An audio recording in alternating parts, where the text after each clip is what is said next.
Yaya katulabe ku lubalula Virus Squad Film Production MK Video Center duka namba 8 enkozesa yako ku Majestic Plaza ulire tosa musukali okakozesa ku macha nakawongeza naye tokakozesa nga tuweka kasanti omuwala agenda kujja nakone sobeno okakozesa natajja kajja kulega kajja kolate ezigale musajja aliva wala ojadira ba ejimu ema film bajisha lubalula apima ebicupa bayipima mu kilo ziwezo 8 zino ekandabe lubalula gye tulaba eri waliwo abafunye lubalula eno waliwo abakulita ne telefayina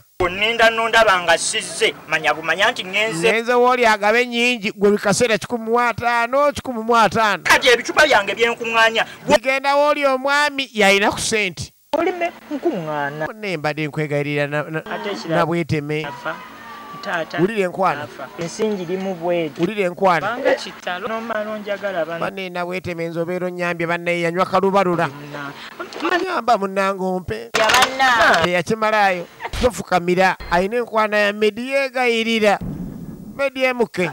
tugenda maaso nayo bajisa lubalula MK Video Center duka namba 8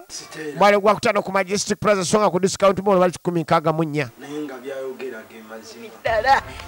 yana ewe bale banange nekikomando kya sabiti nambu ntasiza sebo ewe bale nnyo kumbe ebimyufu ate byebigwa gabijjano otuuke bulungi namusibula alabye ebimyufu aja akulembere alo okudde eri Sebugwawo yagudde mu masala Sebugwawo baliisa muliise lubalula gye tulaba kalwango katono nnyo MK Video Center okudde eri omugagga yagabye sente agenda otuuka ewuki kino kyendaba Sebugwawo takoma kumuliisa nkoko nembuliri atuuka bannange kikimba nkwata mulawo musakuzo mukube wuufa bamuyita byalugabapo agenda okwata remote ya TV ng'alaba tesobola naye mazima ddala kana akamanyiro sikalaba nga yamala akalaba nabaasi n'agwa kulipo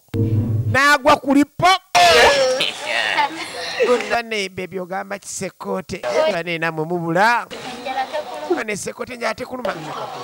kiki ati lwakyo nga nokwata bane tokwata ku tamato tomala gakwata